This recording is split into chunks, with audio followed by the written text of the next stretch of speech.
Durasya dhara nishita duratyaya. The path of dharma is very, very risky. It is like the sharp edge of a razor.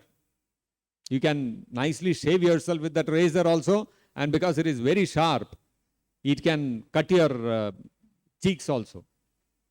Just like the other day, I was picking up my shaving razor. I did not pay a little attention. I picked it up and then I shaved myself. Then after that, I'm seeing my fingers are cut.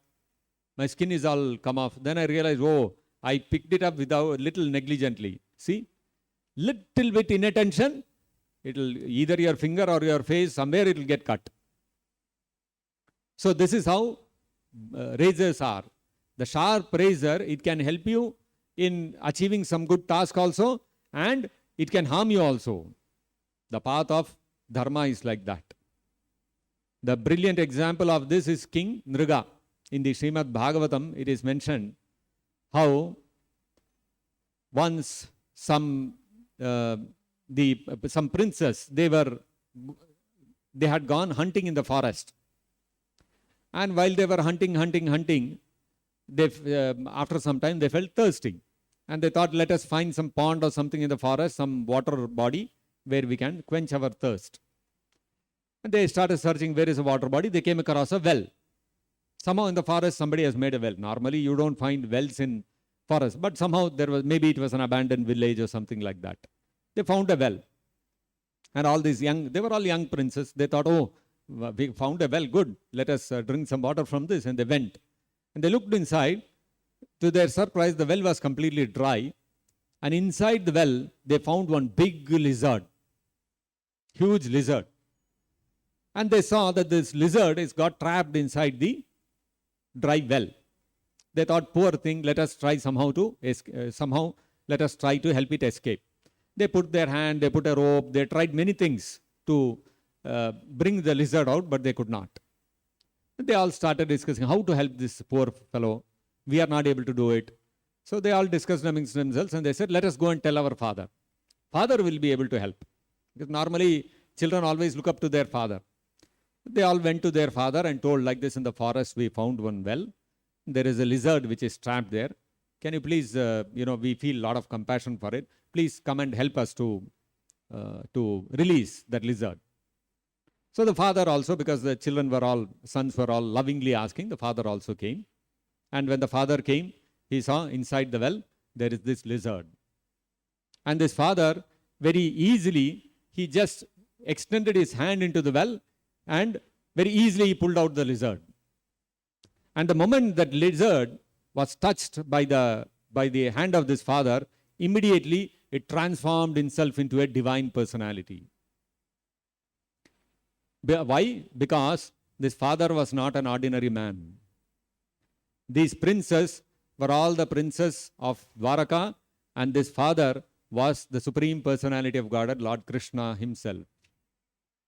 Being touched by Lord Krishna's hand, lotus hand, that lizard, all the sinful reactions because of which it had been suffering, got liberated.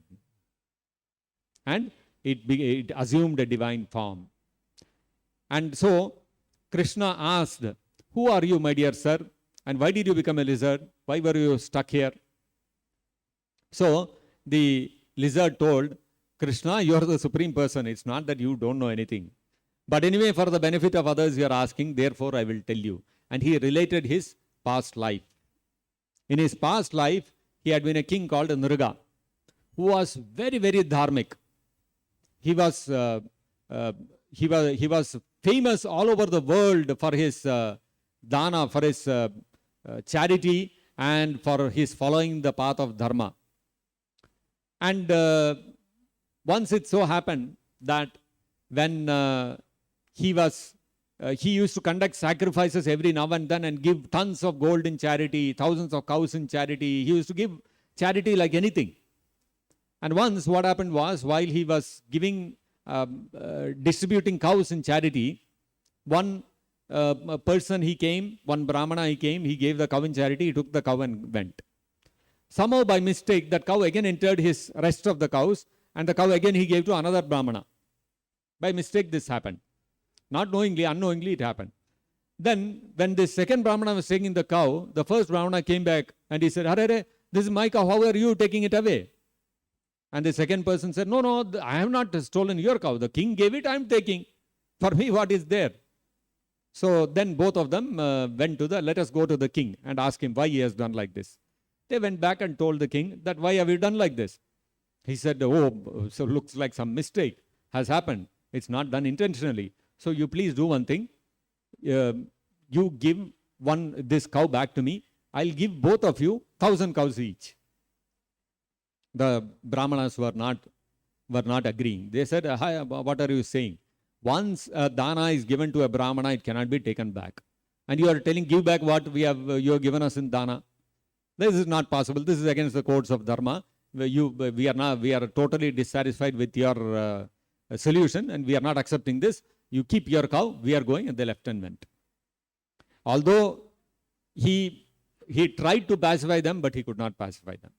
Anyway, this happened, and in due course of time, the king died, and he went to Yamaloka, where Yamaraj has to decide now whether he has to go to Swarga or Naraka.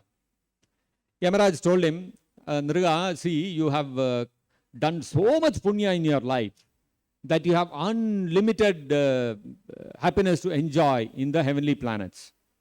But there is one mistake which you did, for which a little bit of distress also you have to suffer. So because you have done so much punya, I give you the choice. Normally, Yamaraj does not give anybody any choice. So, but then in the case of Nriga, it was a special case. So much punya he had done. He said, I give you the choice. You decide whether you want to first go to Swarga and later you undergo the distress, or you first undergo the distress and then go to Swarga. You decide. Nriga thought, if I go to Swarga first, I'll not be able to enjoy happily, because in my mind it will always be hitting. That Kida will be eating my brain. That there is some distress which I have to suffer. There is some distress which I have to suffer. On the other hand, if I finish the distress, then I'll be like, now no more distress. I can enjoy. So he told Yamaraj, you give me the distress first. Immediately, he was converted into a lizard and put into this well.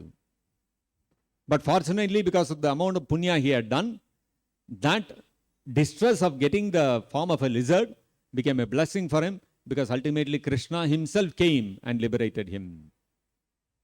The point is that the path of dharma is so risky like this, that the king was unintentionally, he did some mistake, because of which he had to suffer for thousands of years together as a lizard. Therefore, the path of dharma is kshurasya dhara nishita duratyaya. It is very, very difficult to follow. Although one may be very strict and one may be very careful in following all the rules of dharma, still it cannot assure us that 100% will get elevated spiritually all the time. Prabhupada gives the example, even on the royal highway, there can be accident. It doesn't mean that if a highway is constructed only for the king to go, there will be no accident there. You cannot say. Accident can happen anywhere. Even on the Rajamarga, the accident can happen. Similarly, although we may very carefully follow the path of dharma, still there is a risk of fall down. So ultimately, even though the Shastras are giving the path of dharma so that we can satisfy our artha and kama also along the way, and ultimately come to the point of moksha, an intelligent person doesn't take to the path of dharma. He doesn't take to the path of karma kanda portion of the Vedas. Intelligent person, what he will do? He will say, I want risk-free progress. What is that risk-free progress? Engage in chanting Hare Krishna, Krishna Krishna, Hare Hare, Hare Rama, Rama Rama, Hare Hare. Execute devotional service to Krishna directly under the shelter of a pure devotee of Krishna. That is a sure short way of progressing without any risk associated with following the path of dharma for that same purpose.